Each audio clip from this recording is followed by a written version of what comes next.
জলদাপাড়া অভয়ারণ্য পার্ট 2 নিয়ে চলে এলাম। আগের ব্লগে তোমাদেরকে দেখিয়েছিলাম কটেজ এবং রাত্রের খাওয়া দাওয়া পর্যন্ত। তো নেক্সট পার্ট নিয়ে চলে এলাম, আর ওয়েট করালাম না।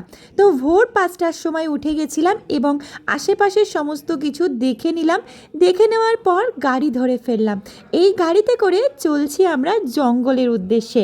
জঙ্গলে কি কি দেখতে পেলাম আর জঙ্গলে কি কি ছিল সমস্ত ডিটেলস এই ভিডিওর মধ্যে। তো নমস্কার, কেয়ার চ্যানেলে তোমাদের সবাইকে অনেক অনেক স্বাগত জানাই। চলে এসেছি আরও একটা ব্লগিং ভিডিও নিয়ে। যিনি বা যারা এই মুহূর্তে আমার এই ব্লগিং অনুষ্ঠানটা দেখছেন, অবশ্যই বলবো যদি ভালো লাগে তো লাইক কমেন্ট শেয়ার করে পাশে থাকবেন, আর যদি ভালো না লাগে তো নিজের মতো স্কিপ করে বেরিয়ে যাবেন। তো চলুন ঝটপট করে ব্লগটা দেখে নেওয়া যাক। ভোর 6:30 নাগাদ বেরিয়ে পড়েছি। বেরিয়ে পড়ে ওখান থেকে টিকিট কাটতে চলে গেছি টিকিট কাউন্টারে।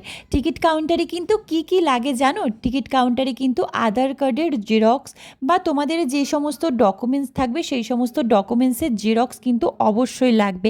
জেরক্স না হলে কিন্তু তোমাদের ওখান থেকে টিকিট দেবে না। যেহেতু তোমরা জঙ্গলের ভিতরে প্রবেশ করবে, সেখান থেকে কিন্তু তোমাদের এন্ট্রি করতে হবে। কারণ সেই সমস্ত গাড়ি যায়, কিছু কিছু গাড়ি কিন্তু ফিরে আসতে পারে না হাতি বা কোনো রকম জন্তু জানোয়ারের কিন্তু আক্রমণের ফলে। তার জন্য এখানে একটা এন্ট্রি লাগে।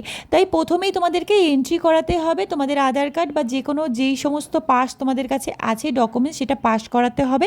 সেই জেরক্সটা অবশ্যই নিয়ে যাবে তোমরা। সেই জেরক্সটা তাদের কাছে জমা দিলেই টিকিট তোমাদেরকে দেবে, তা নাহলে কিন্তু টিকিট দেবে না।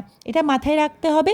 তাই 5:30, 6:30, 7:30 মধ্যে কিন্তু তোমাদের ওখানে টিকিট কাটতে যেতেই হবে, তা না হলে কিন্তু তোমরা যেতে পারবে না। 8টার সময় একটা গাড়ি আছে বনের মধ্যে ঢোকার, মানে গাড়িতে করে তোমরা বনের সমস্ত কিছু দেখতে পারবে। তো সেটা 8টার গাড়িটাই ধরার চেষ্টা করবে, বা তার আগের গাড়ি ধরলেও কিন্তু তোমরা সমস্ত জন্তু জানোয়ার দেখতে পাবে বা পশু পাখি তোমরা দেখতে পাবে। আমাদের যেহেতু ভীষণ বৃষ্টি হচ্ছিল, তাই বৃষ্টির মধ্যে আমরা সেই গাড়ি নিয়ে বেরিয়ে পড়েছি। তো বেরিয়ে পড়ে অলরেডি বনের মধ্যে ঢুকতে চলেছি। আর বনে যত যত ঢুকছি তত কিন্তু ময়ূর, তারপর তোমার খরগোশ আর ছিল হনুমান, এগুলো কিন্তু বেশি বেশি আমাদের সামনে আসছিল। আর আমরা যখনই ক্যামেরা কিছু কিছু অন করছিলাম, দেখো একটা ময়ূর দেখতে পাচ্ছ তোমরা? ওই দেখো দূরে একটা ময়ূর আছে, কি সুন্দর ডাকছিল, দেখতে পেয়ে গেলাম ময়ূর। চলো এরপর কি কি দেখা যায় দেখা যাক, সঙ্গে থাকো, তাহলে কিন্তু মিস করে ফেলবে। তো ময়ূরগুলো কিন্তু যেহেতু বৃষ্টি হচ্ছিল, তারা কিন্তু পেখম মেলে নাচ করতে থাকে। কারণ তোমরা সবাই জানো ময়ূর কিন্তু মেঘের আওয়াজ, বৃষ্টি হলেই পেখম তুলে নাচ করে। আর ময়ূররা কিন্তু খুব সুন্দর নাচ করে, সেটা দেখতে কিন্তু খুবই সুন্দর লাগে। তারপরে কিন্তু আবারও আমরা বনের মধ্যে দিয়ে চলতেই আছি। কিন্তু বনের ভিতরে প্রচুর পশু পাখি আছে, কিন্তু কিছু কিছু পশু পাখি তারা বৃষ্টি হলে বেরোয় না, যখন গরম পড়ে তখন বেরিয়ে আসে জল খাবারের উদ্দেশ্যে। তারপরেও আমাদের এখান থেকে চলতে হবে ভুটান। তার জন্য আমাদের একটু তাড়া ছিল যে আমরা এখান থেকে ভুটানের উদ্দেশ্যে যাব, ভুটানে থাকবো, সেখানে ঘুরবো। তো নেক্সট ভিডিও আসছে কিন্তু ভুটানের ভিডিও।